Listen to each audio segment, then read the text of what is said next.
Tips and tops channel को subscribe करना बिल्कुल फ्री है। सब्सक्राइब करें और इस बेल आइकन को दबाएं हमारे नए वीडियोस सबसे पहले देखने के लिए।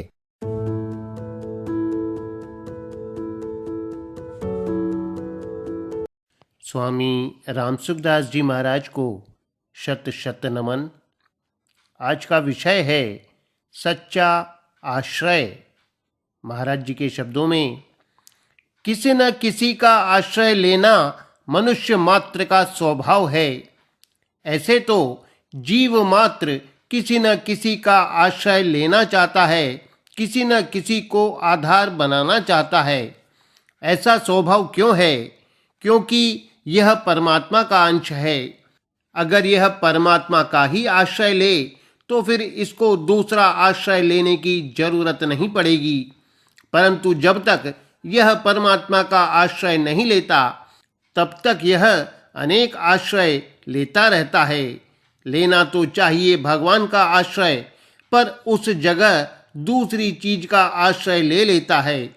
धन का आश्रय ले लेता है, परिवार का आश्रय ले लेता है, विद्या का आश्रय ले लेता है, योग्यता का आश्रय ले लेता है, बल का आश्रय ले लेता है, पर यह आश्रय टिकता नहीं। आश्रय परमात्मा का ही लेना चाहिए। यह बात समझने में ठीक दिखती है और मानते भी हैं, पर दूसरा आश्रय छोड़ते नहीं। यद्यपि दूसरा आश्रय छोड़ने में आप पराधीन नहीं हैं, स्वाधीन हैं, परंतु दूसरे का विशेष आश्रय लेने से, उसका सुख पाते रहने से अपने में एक ऐसा वहम हो गया है कि इनका आश्रय छोड़ने पर हम कैसे रहेंगे, कैसे जिएंगे, हमारा निर्वाह कैसे होगा। ऐसा भाव होने से अपने में यह कायरता आ गई कि इनका आश्रय हम छोड़ नहीं सकते। जब गाढ़ी नींद आती है उस समय किसका आश्रय रहता है? किसी का आश्रय नहीं रहता, परमात्मा का भी आश्रय नहीं रहता। उस अवस्था में एक बेहोशी रहती है। बेहोशी में संसार का आश्रय छूटता है, पर मूर्ता अर्थात अज्ञान का आश्रय रहता है। यह जो वहम है कि संसार के आश्रय के बिना हम जी नहीं सकेंगे, तो फिर सुषुप्ति में आप कैसे जीते हैं? सुषुप्ति में संसार का आश्रय न रहने पर भी आप रहते हैं। कृपा करके एक और बात की तरफ आपका ध्यान दें। संसार का आश्रय लेने से इतना सुख नहीं मिलता जितना सुख संसार का आश्रय छोड़ने से नींद में मिलता है। संसार का आश्रय छोड़ने से जो सुख मिलता है, जो ताजगी मिलती है, जो काम करने की शक्ति का संचय होता है, वह संसार का आश्रय लेते हुए नहीं होता।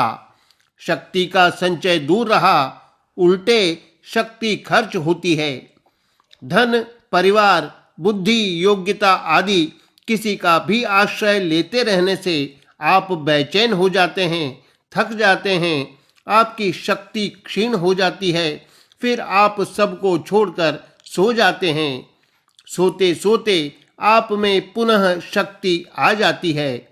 इस प्रकार संसार का आश्रय छूटने से आपके पास बहुत विलक्षण ताकत आएगी और परमात्मा का आश्रय लेने से ताकत का कोई पारावार नहीं रहेगा। इतनी असीम अपार ताकत आएगी कि फिर भय, चिंता आदि रहेंगे ही नहीं। उसी के लिए कहा है, यम लब्ध्वा चापरम लाभम मन्यते नाधिकम ततः। उससे बढ़कर कोई लाभ हुआ नहीं, है नहीं, होगा नहीं, हो सकता नहीं, परंतु वह नाशवान का आश्रय छोड़ने से ही मिलेगा। आपसे गलती यह होती है कि जिसको आप नाशवान मानते हैं, जानते हैं, उसका आश्रय नहीं छोड़ते। जप ध्यान करते हैं, कीर्तन करते हैं, चिंतन करते हैं, पर साथ साथ नाशवान का आश्रय भी रखते हैं। नाशवान संसार का आश्रय सर्वथा छोड़े बिना परमात्मा का आश्रय पूरा नहीं लिया जाता। पूरा आश्रय लिए बिना पूरी शक्ति नहीं मिलती।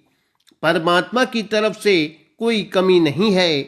आप परमात्मा का जितना आश्रय लोगे उतना आपको आश्वासन मिलेगा, शक्ति मिलेगी, लाभ होगा। परंतु संसार का आश्रय सर्वथा छोड़कर परमात्मा के आश्रित हो जाओगे तो अपार बल मिलेगा। वे परमात्मा कहाँ हैं, इसमें एक बात बताएं कि वे सबके हृदय में हैं। सर्वस्य चाहम हृदि सन्निविष्टः ईश्वरः सर्वभूतानां हृदयेषुर्जुन तिष्ठति।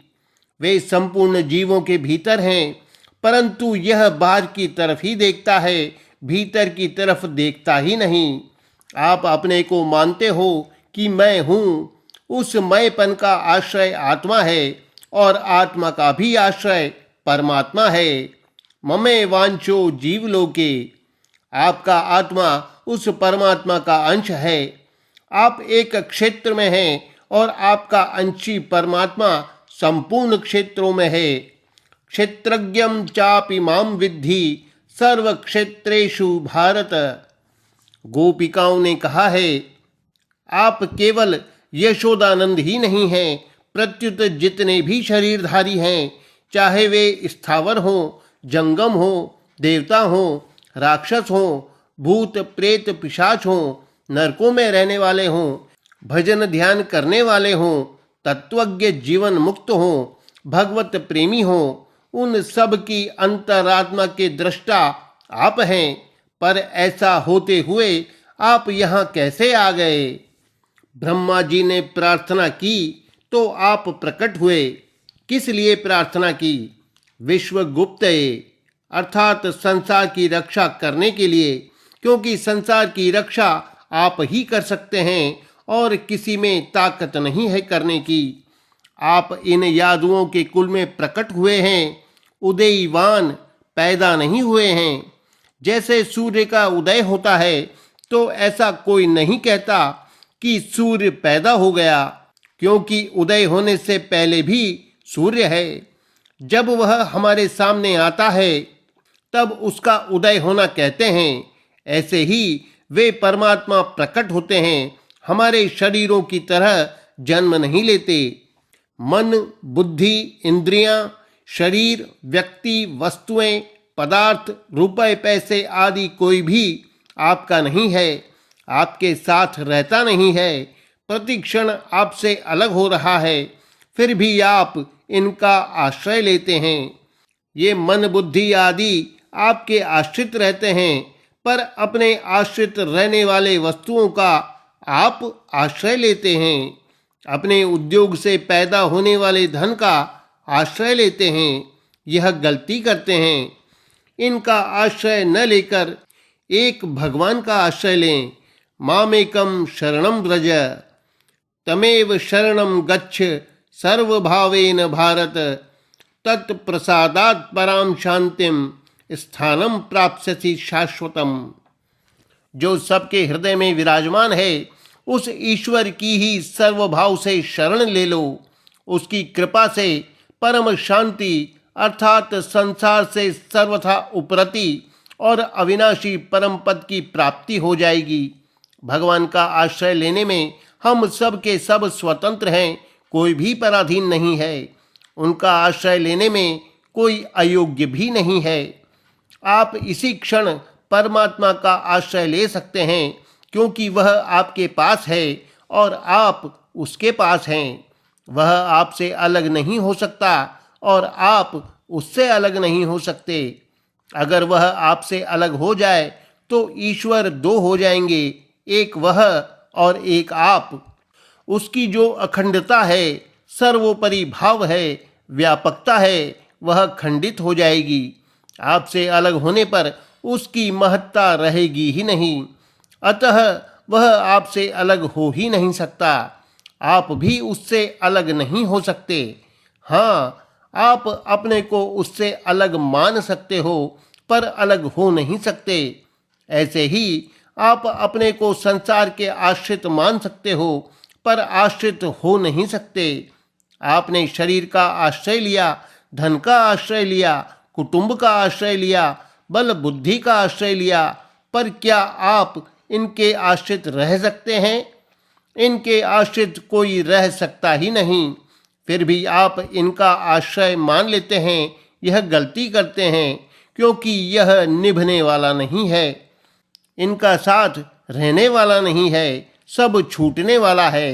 अतः इनसे विमुख होकर एक भगवान का ही आश्रय लें और का आश्रय मत लें। धन का सदुपयोग करें, सब काम करें, पर आश्रय एक भगवान का ही रखें। संतों ने कहा है, पतिव्रता रहे पति के पासा, यों साहिब के ढिग रहे दासा। जैसे पतिव्रता पति के आश्रित रहती है, ऐसे ही भक्त भगवान के आश्रित रहते हैं। जगत जननी जानकी जी सास ससुर को माता पिता से भी अधिक आदर देती थी, परंतु जब भगवान वनवास के लिए पधारे तब जानकी जी ने उनको भी छोड़ दिया। दशरथ जी ने यहाँ तक कह दिया कि अगर जनक राज दुलारी यहाँ रह जाए तो मेरे प्राण रह सकते हैं, फिर भी वे नहीं रहीं। वह कहती हैं कि मैं रह सकती ही नहीं। चांदनी चंद्रमा को छोड़कर कैसे रह जाए, सूर्य की प्रभा सूर्य को छोड़कर कैसे रह जाए, शरीर की छाया शरीर को छोड़कर कैसे रह जाए, ऐसे ही कोई भी जीव परमात्मा से अलग रह सकता ही नहीं। परंतु यह परमात्मा का आश्रय न लेकर अलग होने वाले संसार का आश्रय लेता है, इसी से यह दुख पा रहा है। अगर यह अलग होने वाले का आश्रय न ले और सदा साथ रहने वाले का आश्रय ले ले तो निहाल हो जाए। आप सभी यह निश्चय कर लें कि हम संसार का आश्रय नहीं लेंगे। धन कमाएंगे, रखेंगे, पर उसका आश्रय नहीं लेंगे। संसार का काम करेंगे, पर संसार का आश्रय नहीं लेंगे। इतने दिन संसार से लिया है, अब उसका कर्जा चुकाने के लिए काम करना है, पर आश्रय नहीं लेना है। संसार आश्रय लेने के योग्य है ही नहीं, क्योंकि यह एक क्षण भी स्थिर नहीं रहता है। यह इतनी तेजी से बदलता है कि इसको दोबारा नहीं देख सकते। केवल बदलने के पुंज का नाम संसार है। जैसे भगवान कृपा की मूर्ति है, ऐसे ही यह संसार बदलने की मूर्ति है। बदलने के सिवाय इसमें और कुछ भी नहीं है। ऐसे संसार का आश्रय आपने मान रखा है। अब इससे विमुख होकर केवल भगवान के चरणों का आश्रय ले लें, और अभी ले लें, अभी। मेरे तो गिरधर गोपाल दूसरो न कोई, एक बानी करुणा निधान की, सो प्रिय जाके गति न आन की। दूसरे का आश्रय न लें, सर्वभाव से भगवान के शरण हो जाएं। तमेव शरणं गच्छ सर्वभावेन, स सर्वविद भजति माम सर्वभावेन। सर्वभाव भज कपट तजी, मोहि परम प्रिय सोई। वास्तव में भगवान के साथ आपका स्वतः सिद्ध घनिष्ठ संबंध है। बदलने वाले के साथ संबंध न जोड़ें, इतनी ही बात है।